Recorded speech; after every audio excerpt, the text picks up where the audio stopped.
Halo, Happy New Year's teman-teman, apa kabar? Semoga dalam keadaan sehat. Gimana New Year's-nya? Semoga bagus, baik, dan semua diberkati oleh semesta ya teman-teman. Sesuai judulnya, sebelum itu aku mau perkenalkan diri. Nama aku Haikal Pratama. Kali ini kita nggak baca tarot, tapi aku mau sharing-sharing tentang spiritualitas. Di awal tahun ini mungkin banyak teman-teman yang memiliki resolusi tentang spiritual gitu. Aku mau di 2024 aku mau jadi lebih spiritual gitu. Beda ya spiritual dengan religious. Aku mau lebih kayak mendekatkan diri ke Tuhan, atau aku mau mencari Tuhan di dalam diriku. Well, ada banyak jebakan-jebakan spiritual ya, yang kalian nggak pahami. Hidup dalam spiritual itu nggak seenak dan seindah ngejalaninnya. Justru banyak banget lika-liku di dalam spiritual, termasuk jebakan-jebakannya yang sering akan kita lihat ya. Pertama ya, sebelum itu aku punya banyak produk spiritual yang kalian bisa check out di Tokopedia. Kalian bisa cek linknya di sini. Ada essential oil, ada lilin berenergi, dan ada jiwati, terus ada garam, dan banyak kristal-kristal lain yang kalian bisa cek di Tokopedia di sini ya. Ada linknya di situ.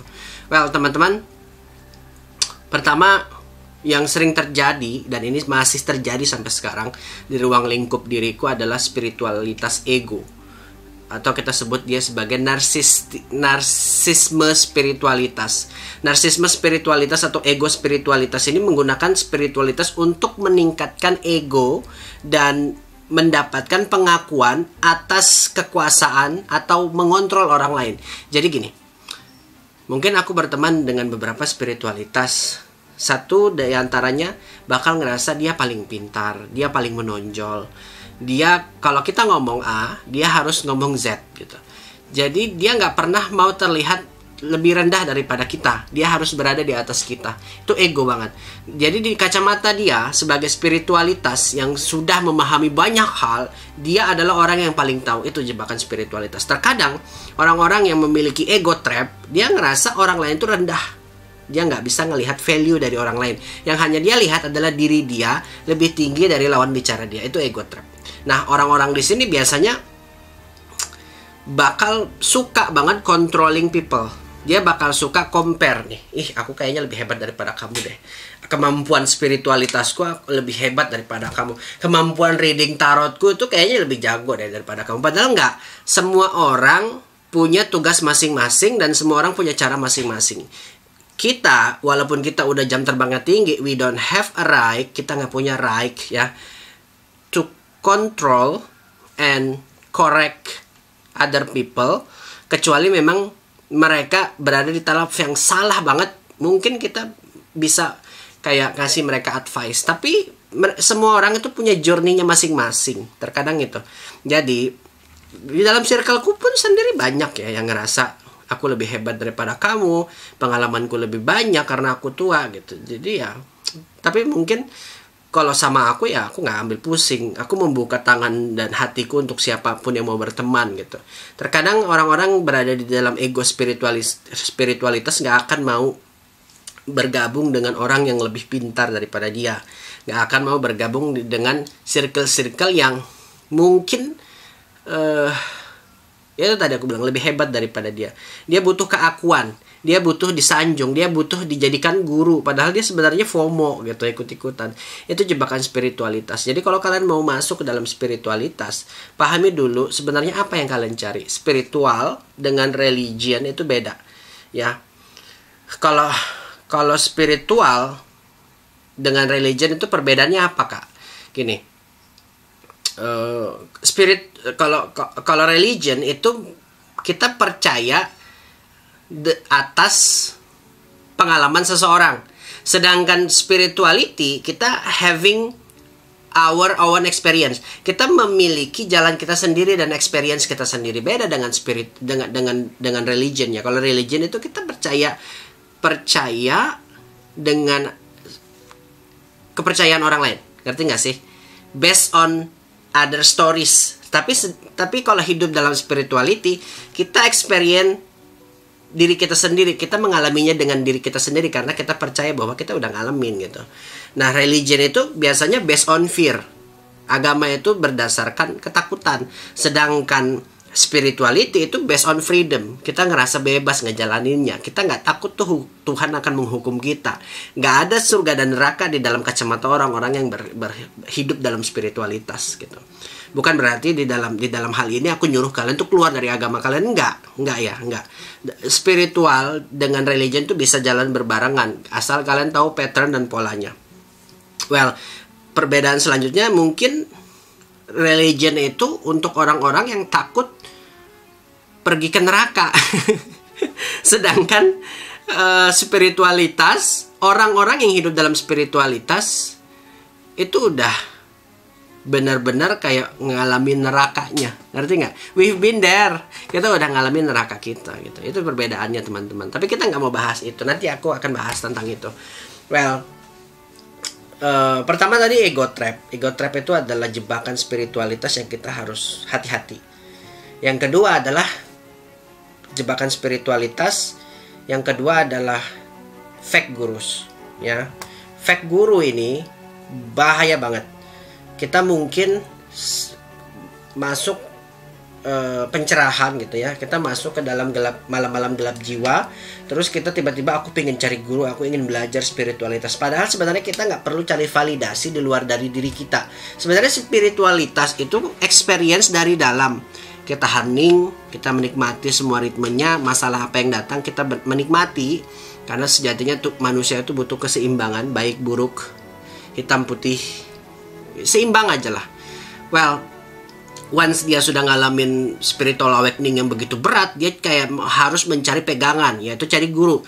Tiba-tiba dia datang ke guru yang salah.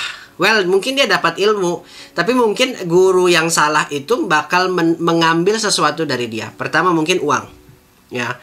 Kedua mungkin seksualitas, itu yang dia incar biasanya, uang dan seksualitas. Terus memanfaatkan dia untuk popularitas. Ini hati-hati, fake guru itu benar-benar dampaknya luar biasa. Yang justru kita sudah keluar dari spiritual awakening, justru kita akan masuk lagi ke spiritual awakening yang belum usai gitu. Jadi ada repeating spiritual awakening.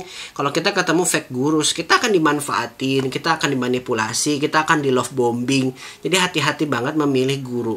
Saranku buat kalian-kalian yang baru aja keluar dari spiritual awakening, cari guru yang memang kalian sudah lihat pertama kaya raya, nggak punya nggak punya track record jelek, dan dia udah punya popularitas. Jadi dia nggak akan seeking industri, kayak dia nggak akan menjahatimu dengan cara-cara yang tadi.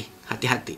Well, aku nggak bilang ya nggak semua guru gitu, tapi mostly beberapa temanku juga ngalamin hal tersebut, yang mungkin dimanfaatkan, dimanipulasi, ya intinya gitulah. Hati-hati teman-teman ya, jika ingin masuk ke dalam spiritualitas.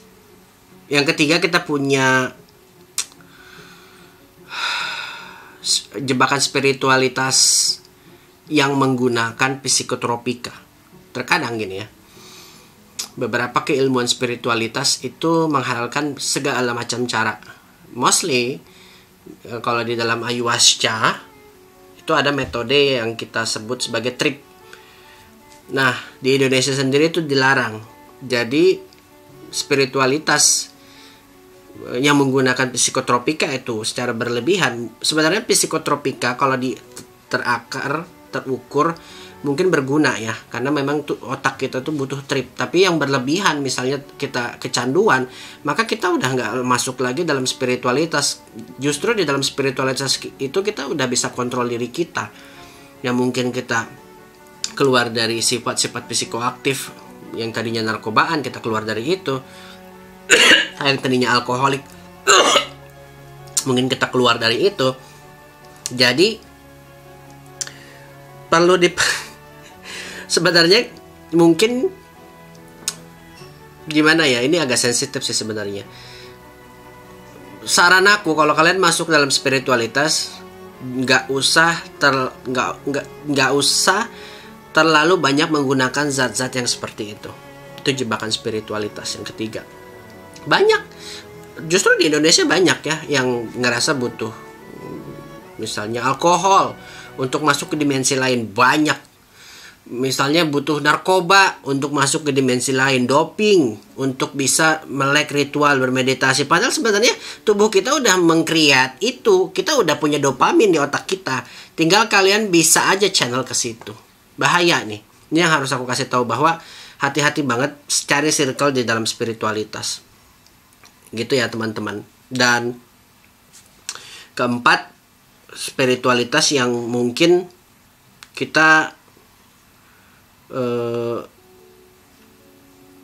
menyangkal emosi kita, ada namanya bypass emotion. Nah, bypass emotion ini justru kayak mengabaikan emosi yang tidak menyenangkan seperti kemarahan, kesedihan, atau ketakutan dengan menganggapnya sebagai hal yang tidak spiritual.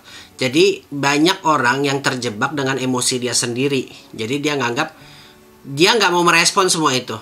Dia kayak nganggap bahwa ini juga nanti selesai. Jadi dia nggak bertanggung jawab gitu. Jadi di bypass oleh emosi dia. Dia menyangkal emosi yang ada. Padahal justru kalau ada emosi yang datang, memang dia nggak harus trigger. Tapi mungkin dia harus cari cara untuk menyelesaikan hal tersebut. Kadang beberapa orang spiritual akan terlihat ignorance.